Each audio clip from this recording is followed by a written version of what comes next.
Hi, Jeremy here, Modern Vitality. In today's video, adrenal fatigue, how to avoid getting a divorce when you have adrenal fatigue. We're going to be looking at a pretty heavy topic. I'm going to approach it with some lightness and some levity, but this is a serious thing, really, when it comes down to it. I've seen a lot of people go through this process where they get sick and the illness takes a lot away, right? We lose a lot. And sometimes some of the things we lose are our closest relationships.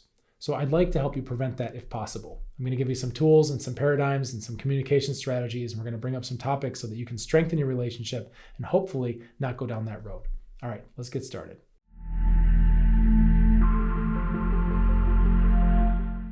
Okay, so first of all, we're all adults here. I'm not a relationship counselor or a therapist. I'm just offering an expanded perspective based on patterns I've observed working with people with complex chronic health conditions, right? So hopefully I'm not giving you medical advice, right? This channel is not medical advice. You're just a responsible adult coming to learn new things. So I hope you take what you like and implement things and enhance your life that way. Now, secondly, before we get started too, I'm going to be talking about how people get when they get ill and how that can strain a relationship.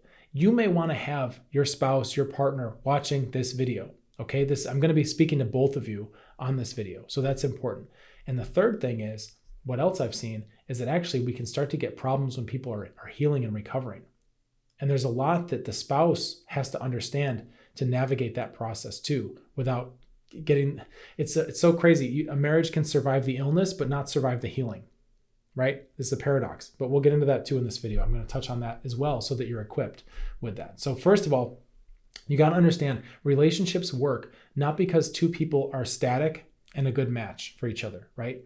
People need to be compatible and moving together. So if you think about a train station, right? And how two people can be on the same train going the same way, right? That they're traveling through life together. That's a great relationship. We need to be able to move and grow. Okay, but if you get to a point where you're going on two different trains that are like not compatible, that can be difficult to maintain. That can stress a relationship. So people shouldn't be, in my opinion, right? People shouldn't be fixed and static because it suits a relationship.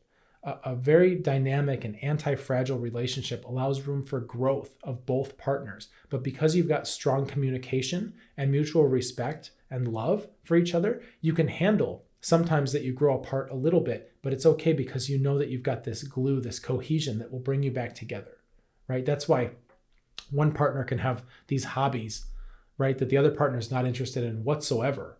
But that's not a deal breaker. Right? Because you can go spend your time, I don't know, collecting stamps or whatever it is, and the other partner can just do their own thing, and then you meet back up, right? You find all this commonality. What oftentimes happens with illness, right? Especially these kind of weird, complex chronic inflammatory conditions, which are my specialty, right? And this is one of the reasons I really like these kinds of cases, because it's incredibly satisfying to help people get through this, to get their life back, because it can take so much. So when you help somebody get their life back, they re-expand, and it's so satisfying, right? With these conditions, they take so much. And what that can do is that can create a disconnection, right? It starts to create new energetic dynamics within a relationship.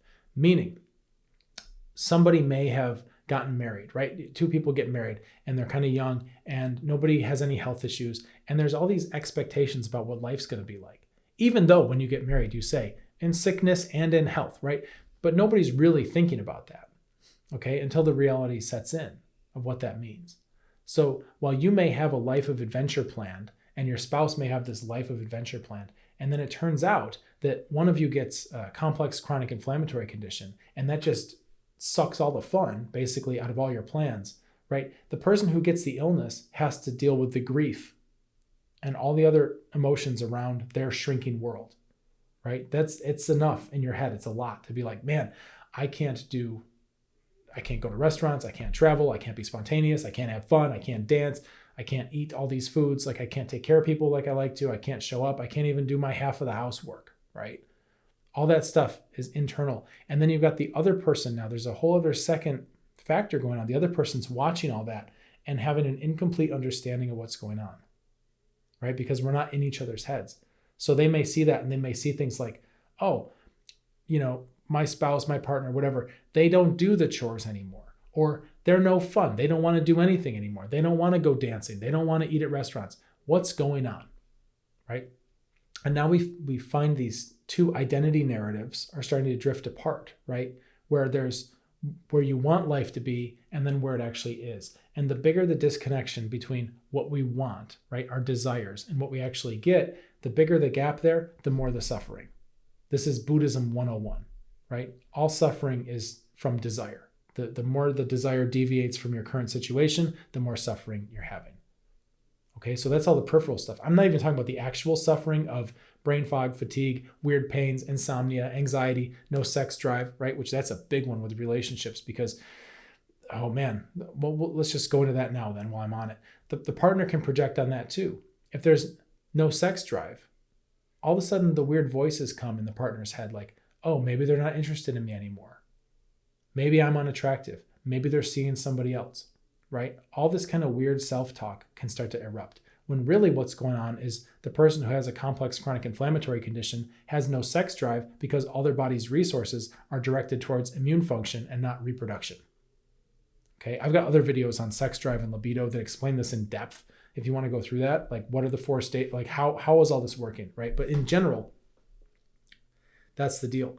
And it's very difficult for the partner or the spouse to not take that personally, right? When really it has nothing to do with them in most cases. Of course, if there is an extramarital affair or something, I mean, most times that's not what's going on. Most times it's just strictly biology and the person is out of bandwidth. They don't have enough juice, right? To have that part going to have a strong libido. Okay. It's actually quite normal with the complex chronic inflammatory conditions, but nobody's talking about it, So you're left kind of wondering, are they having an affair? Are they unattracted to me? Right? And we get all these kind of weird dynamics. So the solution is to talk about it. The solution is to have open communication. The solution is to be able to have different types of strategies in your communication where you know that you can have a safe conversation, right? So there's so much to this, but I'll give you some things to think about. If the partner, the spouse, is wondering about the sex drive, right? Then the best thing to do is to already, before you have a sex conversation, is to have general conversations kind of defining the terms of how you're going to speak to each other, which I hope this video helps you do that, right? So you want to be able to say, hey, there's something bothering me. I don't want you to take it personally, right? I just want to know what's going on. I just want to talk about it. And you start to diffuse some of the emotions around it. So you can create a safe container to have a conversation that's not triggering, right? And so the spouse can say, hey, I've noticed we're not having sex much anymore. I don't know what's going on with that. Are you not interested in me? Or is this something about your health? Like, could you just help me understand? I'm just curious. Like, help me understand. I'm a little bit nervous. It's about me. And I just need to be like put at ease, right? That's a whole different deal of coming into the conversation that way versus instead of talking about it at all and just making like weird remarks, offhand remarks that are hard to interpret, right? So you need to create a structure like, hey, this is a conversation I want to have. It's important. I love you a lot. You matter to me. And I've noticed this part of our relationship is changing. What's going on with that, right? Is it the guy on YouTube said that you would have less sex drive because you're having inflammation? Is that all that's going on, right? Is what Jeremy said, is that it? Or is there something more, Use me if you want, right? Make me the scapegoat for that. That's fine, right? Start the conversation up. You want to be able to talk about these things. You might be surprised what you discover about each other and about yourselves. And that process of talking and discovering will keep you from drifting apart. It keeps you closer. You're supporting each other. Okay, this is super important. So I talked about sex, but like that could be anything. Oh, we used to go hiking a lot. You don't seem to want to go hiking anymore. Do you not like hiking anymore? Do you not like spending, all day with me in the car and then hiking? Is it me? What's going on here? Well, actually, I don't like hiking so much because I'm always afraid that if my energy crashes, that I'm going to be too far away from home and I'm going to just be like a zombie and I'm going to fall asleep on a rock somewhere, right? I'm just afraid of being too far from the bed radius, right? That's what happens a lot with these complex conditions where there's fatigue and all that. The world gets physically smaller. We get a smaller life radius because we want to be closer to the amenities of home in case we crash, right? That's something that happens. So these are all conversations you can have to diffuse the projection. It's the projection that's the problem. Okay, the spouse or the partner doesn't know what's going on, so they conjure the worst case scenario. We're not having sex anymore. Are you cheating on me? Right? You must be. Okay, this is all stuff that can be easily dispelled if you talk, if you communicate, if you connect about it. And especially if you try your best to not get upset and judge, right? Because that's what happens too, is like, hey, I want to talk to you about something. I notice we're not having a lot of sex. Is it about me? And then the other person gets offended by that, right? Well, how dare you think that? Nope. We don't want to do second order and third order people getting upset, right? So one person can have a problem. The other one's got to be cool and help them with it. That's a pretty good rule to use, right? If somebody's upset, then it's the other person's job to be stable and calm, right? And then usually you'll take turns, because then this one goes, oh, thanks for calming me down. Yeah, well, oh, okay, I'll calm you down next, right? That helps. So having relationships and navigating that is a skill, okay? It's a long time skill, and it gets better with practice, but you have to practice with each other. These skills will help you navigate illness and what it takes from you, right? The other thing too is that then you'll start to get into these patterns. If you understand that the spouse with the complex illness doesn't have a lot of energy some days and can't do things, like physically cannot do the housework, do the dishes, cook the food, go to work, exercise, whatever it is, then the other person doesn't come in and project on them or create any kind of story around it, like, hey, you're lazy, or hey, you're bad, or hey, you're weak. Right? This is the tough one, because the patterns we get are like, okay, well, you can't do these things, so now I need to come in and be like the knight in shining armor, and I need to do all this stuff. I need to take care of you, okay? Which is, it's fine, and it's healthy, and it's good, and it's human. However, we want to never get stuck there, okay? We want to be aware of this. We don't want it to become ingrained and become part of our story. Why? Why, Jeremy? Why can't I help? You can help. You should help. Definitely help, right? It's the best thing to do. However, don't get attached to being a helper. Don't fasten an identity around this, okay? Because the only reason this person needs extra accommodation is because they have a complex chronic inflammatory condition. If that person goes through a 4-stage process, immune, digestive, neuroadrenal, blood circulation, right? And they repair their body systematically, and now they don't have those symptoms. Now they don't need that help. So you need to be able to back off too, and let them get stronger, and give them room to stretch their wings and room to challenge themselves as they heal. This is where people get messed up with the healing part. Remember in the beginning, I said people get divorced on the way down when things get bad. And then sometimes they make it through that just fine. And it's when the person starts healing. And that's when the relationship just crumbles and falls apart. And one of the reasons why that happens is because over the time of being sick and ill, and this can be years, decades, right? You get ingrained in these patterns. And what happens is, as the person starts to heal and get better, the spouse hasn't caught up, hasn't adapted, that it's time to evolve their own self-narrative of who they are within that relationship. If they've been the helper for 10 years, 20 years, and all of a sudden that person doesn't need their help so much anymore, now there's incongruity. How that manifests is like agitation. I don't know who I am in this relationship. I used to get certainty and value and significance and all this and love from being a helper and taking care of you. Now you don't need me to take care of you so much. I don't know how to outgrow that. I don't know how to grow next. Well, it might have been so long that you forgot what it's like to just be, adventure buddies, right? Grow back into that. We need to find our human needs, our significance, and our certainty. We need to find all that stuff and find our love and find our connection, not through a story dynamic that becomes outdated when one person starts to heal. That's how you move together. Just like with a kid, hey, when you were a baby, I used to change your diapers. I used to take care of you. I used to carry you everywhere because you couldn't walk, right? And then your kid is like 16 and you don't look at your kid and go, well, I don't know who I am anymore because you won't let me put diapers on you. You won't let me carry you. You're 16. You want to drive a car, right?